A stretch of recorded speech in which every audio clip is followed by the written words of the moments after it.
Hello and welcome to Classics with Yannick, where I, Yannick Grigno, will be narrating classic works of fiction. Today, thanks to all of you and your wonderful donations for the Brock Westmarches charity livestream, I will, finally, be fulfilling my promise to provide a dramatic reading of the classic work, My Immortal. In this video, I will cover chapters 1 through 9 of this famously inscrutable work. Look for the rest of it coming soon. My Immortal is a work of fan fiction mostly about the Harry Potter series. It was written around 2006 or 7 by the mysterious and reclusive author XXX Bloody Wrists 666 XXX, whose real name may or may not be Tara Gillespie, but I won't be getting too much into that whole issue today. Today is about the work itself, whose writing, tone, and unique phrasing I will strive to say as truthful to in this reading as I can. And just a quick heads up, there is some potentially maybe sensitive subject matter in here if you can figure out what's going on, and some profanity, some of which is even spelled correctly, so just so you know. And now, My Immortal by XXX Bloody Wrist 666 XXX. Chapter 1. Author's note, special thanks, get it, 'cause I'm gothic, to my new GF, you, not in that way, Raven, Bloody Tears 666 for helping me with the story and spelling. You rock. Justin, you're the love of my depressing life. You rock too. MCR rocks. Hi, my name is Ebony Darkness Dementia Ravenway, and I have long ebony black hair, that's how I got my name, with purple streaks and red tips that reach my mid-back with icy blue eyes like limpid tears, and a lot of people tell me I look like Amy Lee. Author's note, if you don't know who she is, get the hell out of here. I'm not related to Gerard Way, but I wish I was because he's a major fucking hottie. I'm a vampire, but my teeth are straight and white. I have pale white skin. I'm also a witch, and I go to a magic school called Hogwarts in England, where I'm in the 7th year. I'm 17. I'm a goth, in case you couldn't tell, and I wear mostly black. I love Hot Topic, and I buy all my clothes from there. For example, today I was wearing a black corset with matching lace around it and a black leather miniskirt, pink fishnets, and black combat boots. I was wearing black lipstick, white foundation, black eyeliner, and red eyeshadow. I was walking outside Hogwarts. It was snowing and raining, so there was no sun, which I was very happy about. A lot of preps stared at me. I put up my middle finger at them. Hey, Ebony, shouted a voice. I looked up. It was Draco Malfoy. What's up, Draco? I asked. Nothing, he said shyly. But then I heard my friends call me and I had to go away. Author's note. Is it good? Please tell me. Fangs. Chapter 2. Author's note. Thanks to Bloody Tears 666 for helping me with the chapter. BTW, prep stop flaming my story, okay? The next day I woke up in my bedroom. It was snowing and raining again. I opened the door of my coffin and drank some blood from a bottle I had. My coffin was a black ebony, and inside it was hot pink velvet with black lace on the ends. I got out of my coffin and took off my giant MCR t-shirt which I used for pajamas. Instead, I put on a black leather dress, a pentagram necklace, combat boots, and black fishnets on. I put on 4 pairs of earrings in my pierced ears and put my hair in a kind of messy bun. My friend, Willow, author's note, Raven, this is you, woke up and then grinned at me. She flipped her long waist-length raven black hair with pink streaks and opened her forest green eyes. She put on her Marilyn Manson t-shirt with a black mini, fishnets, and pointed high-heeled boots. We put on our makeup, black lipstick, white foundation, and black eyeliner. OMFG, I saw you talking to Draco Malfoy yesterday, she said excitedly. Yeah? So? I said, blushing. Do you like Draco? She asked as we went out of the Slytherin common room and into the Great Hall. No, I so fucking don't, I shouted. Yeah, right, she exclaimed. Just then Draco walked up to me. Hi, he said. Hi, I replied, flirtily. Guess what? He said. What? I asked. Well, Good Charlotte are having a concert in Hogsmeade, he told me. Oh my fucking god!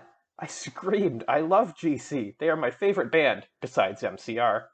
Well, do you want to go with me? He asked. I gasped. Chapter 3. Author's note. Stop flamming the story, preps, okay? Otherwise, thanks to the Gothic people for the good reviews. Thanks again, Raven. Oh yeah, BTW, I don't own this or the lyrics for Good Charlotte. On the night of the concert, I put on my black lace-up boots with high heels. Underneath them were ripped red fishnets. Then I put on a black leather mini dress with all this corset stuff on the back and front. I put on my matching fishnet on my arms. I straightened my hair and made it look all spiky. I felt a little depressed then, so I slit one of my wrists. I read a depressing book while I waited for it to stop bleeding, and I listened to some GC. I painted my nails black and put on tons of black eyeliner. Then I put on some black lipstick. I didn't put on foundation because I was pale anyway. I drank some human blood, so I was ready to go to the concert. I went outside. Draco was waiting there in front of his flying car. He was wearing a Simple Plan t-shirt, they would play at the show too, baggy black skater pants, black nail polish, and a little eyeliner. Author's note, a lot faux cool boys were it, okay? Hi, Draco, I said in a depressed voice. Hi, Ebony, he said back. We walked into his flying black Mercedes-Benz, the license plate said 666, and flew to the place with the concert. On the way, we listened excitedly to Good Charlotte and Marilyn Manson. We both smoked cigarettes and drugs. When we got there, we both hopped out of the car. We went to the mosh pit at the front of the stage and jumped up and down as we listened to Good Charlotte. You come in so cold, you're covered in blood. They're all so happy you've arrived. The doctor cuts your cord, hands you to your mom. She sets you free into this life, sang Joel. I don't own the lyrics to that song. Joel is so fucking hot, I said to Draco, pointing to him as he sung, filling the club with his amazing voice. Suddenly Draco looked sad. What's wrong? I asked as we moshed to the music. Then I caught on. Hey, it's okay, I don't like him better than you, I said. Really? Asked Draco sensitively, and he put his arm around me all protective. Really, I said. Besides, I don't even know Joel, and he's going out with Hillary fucking Duff. I fucking hate that little bitch, I said disgustedly, thinking of her ugly blonde face. The night went on really well, and I had a great time. So did Draco. After the concert, we drank some beer and asked Benji and Joel for their autographs and photos with them. We got GC concert tees. Draco and I crawled back into the Mercedes-Benz, but Draco didn't go back to Hogwarts. Instead, he drove his car into the Forbidden Forest. Chapter 4. Author's note. I said stop flaming, okay? Ebony's name is Enoby, not Murray Sue, okay? Draco is so in love with her that he is acting different. They knew each other before, okay? Draco, I shouted. What the fuck do you think you are doing? Draco didn't answer, but he stopped the flying car and he walked out of it. I walked out of it too, curiously. What the fucking hell? I asked angrily. Ebony? He asked. What? I snapped. Draco leaned in extra close and I looked into his gothic red eyes. He was wearing colored contacts, which revealed so much depressing sorrow and evilness, and then suddenly I didn't feel mad anymore. And then, suddenly, just as Draco kissed me passionately. Draco climbed on top of me and we started to make out keenly against a tree. He took of my top and I took of his clothes. I even took of my bra. Then he put his thingy into my you-know-what, and we did it for the first time. Oh, oh, oh, I screamed. I was beginning to get an orgasm. We started to kiss everywhere, and my pale body became all warm. And then, what the hell are you doing, you motherfuckers? It was Dumbledore. Chapter 5. Author's note. Stop flaming. If you flam it means you're a prep or a poser.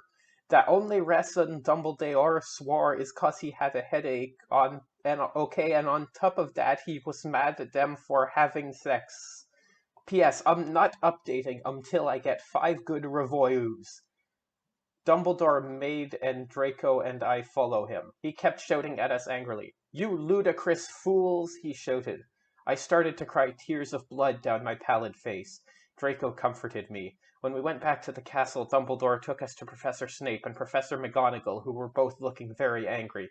They were having sexual intercourse in the Forbidden Forest, he yelled in a furious voice.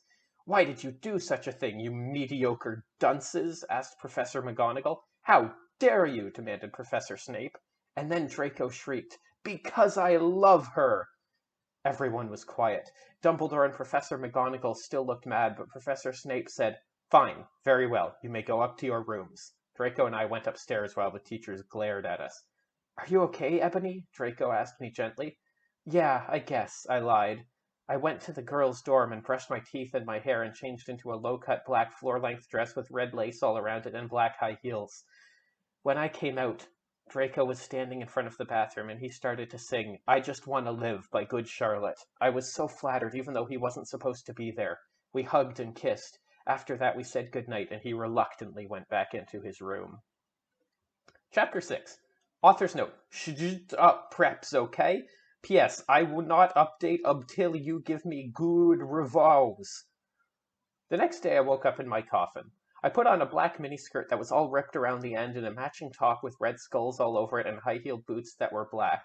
I put on 2 pairs of skull earrings and 2 crosses in my ears. I spray-painted my hair with purple.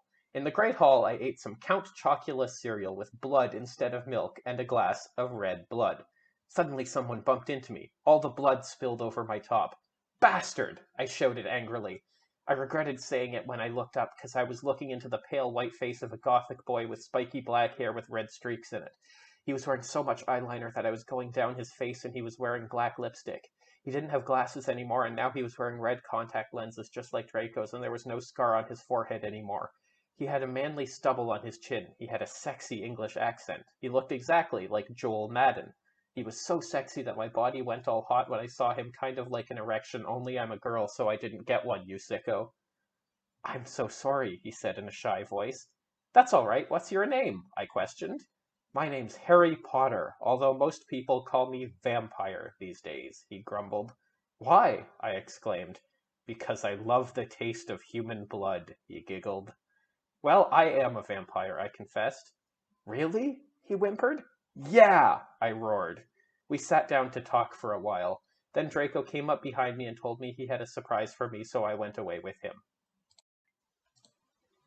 Chapter 7. Bring Me to Life. Author's note. Well, okay, you guys, I'm only writing this because I got 5 God reviews. And by the way, I won't write the next chapter till I get 10 God ones. Stole flaming or ill report oo. Ebony isn't a Mary Sue, okay? She isn't perfect, she's a Satanist. And she has problems, she's depressed, for God's sake. Draco and I held our pale white hands with black nail polish as we went upstairs. I was wearing red Satanist sings on my nails in red nail polish. Author's note. See, does that sound like a Meru Sue to you? I waved to Vampire. Dark misery was in his depressed eyes. I guess he was jealous of me that I was going out with Draco. Anyway, I went upstairs excitedly with Draco. We went into his room and locked the door. Then we started Frenching passively and took off each other's clothes enthusiastically. He felt me up before I took off my top. Then I took off my black leather bra and he took off his pants. We went on the bed and started making out naked, and then he put his boy's thingy in mine and we had sex. See, is that stupid? Oh, Draco, Draco, I screamed while getting an orgasm when all of a sudden I saw a tattoo I had never seen before on Draco's arm. It was a black heart with an arrow through it. On it in bloody Gothic writing were the words, Vampire. I was so angry. You bastard! I shouted angrily, jumping out of bed. No, no, but you don't understand, Draco pleaded. But I knew too much. No, you fucking idiot, I shouted. You probably have AIDS anyway. I put on my clothes all huffily and then stomped out. Draco ran out even though he was naked. He had a really big you-know-what, but I was too mad to care. I stomped out and did so until I was in Vampire's classroom where he was having a lesson with Professor Snape and some other people. Vampire Potter, you motherfucker, I yelled. Chapter 8. Author's note. Stop flassing, okay? If you do it, then you are a prep. Everyone in the class stared at me, and then Draco came into the room even though he was naked and started begging me to take him back. Ebony, it's not what you think, Draco screamed sadly. My friend Blody Mary Smith smiled at me understatedly. She flipped her long waist-length Gothic black hair and opened her crimson eyes like blood that she was wearing contact lenses on. She had pale white skin that she was wearing white makeup on. Hermione was kidnapped when she was born. Her real parents are vampires, and one of them is a witch, but Voldemort killed her mother and her father committed suicide because he was depressed about it. She still has nightmares about it, and she is very haunted and depressed. It also turns out her real last name is Smith, and not Granger. Since she has converted to Satanism, she is now in Slytherin, and not in Gryffindor. What is it that you desire, you ridiculous dimwit? Snape demeaned angrily in his cold voice, but I ignored him. Vampire, I can't believe you treated on me with Draco, I shouted at him. Everyone gasped. I don't know why Ebony was so mad at me. I had went out with Vampire. I'm bi, and so is Ebony. For a while, but then he broke my heart. He dumped me because he liked Brittany, a stupid, preppy fucker. We were just good friends now. He had gone through horrible problems, and now he was gothic. Haha, like I would hang out with a prep. But I'm not going out with Draco anymore, said Vampire. Yeah, fucking right. Fuck off, you bastard, I screamed. I ran out of the room and into the forbidden forest where I had lost my virility to Draco, and then I started to bust into tears. Chapter 9. Author's note, stop flaming, okay? I didn't read all the books. This is from the movie, okay? It's not from my fault if Dumbledore swears. Besides, I said he had a headache, and the reason Snap doesn't like Harry now is 'cause he's Christian and Vampire is a Satanist. MCR rocks! I was so mad and sad. I couldn't believe Draco for cheating on me. I began to cry against the tree where I did it with Draco. Then all of a sudden, an horrible man with red eyes and no nose and everything started flying towards me on a broomstick. He didn't have a nose, basically like Voldemort in the movie, and he was wearing all black, but it was obvious he wasn't gothic. It was Voldemort. No! I shouted in a scared voice, but then Voldemort shouted, Imperious! And I couldn't run away. Crookshanks! I shouted at him. Voldemort fell of his broom and started to scream. I felt bad for him, even though I'm a sadist, so I stopped. Ebony! He yelled. Thou must kill Vampire Potter. I thought about Vampire and his sexa eyes, and his gothic black hair, and how his face looks just like Joel Madden. I remembered that Draco had said I didn't understand, so I thought, what if Draco went out with Vampire before I went out with him and they broke up? No, Voldemort, I shouted back. Voldemort gave me a gun. No, please, I begged. Thou must, he yelled. If thou does not, then I shall kill thy beloved Draco. How did you know? I asked in a surprised way. Voldemort got a dude you're so retarded look on his face. I hath telekinesis, he answered cruelly. And if you doth not kill Vampire, then thou know what will happen to Draco, he shouted. Then he flew away angrily on his broomstick. I was so scared and mad I didn't know what to do. Suddenly Draco came into the woods. Draco, I said. Hi. Hi, he said back, but his face was all sad. He was wearing white foundation and messy eyeliner, kind of like a pentagram. Get it? Between Joel Madden and Gerard Way. Are you okay? I asked. No, he answered. Then I'm sorry I got all mad at you, but I thought you cheated on me, I expelled. That's okay, he said, all depressed, and we went back into Hogwarts together, making out.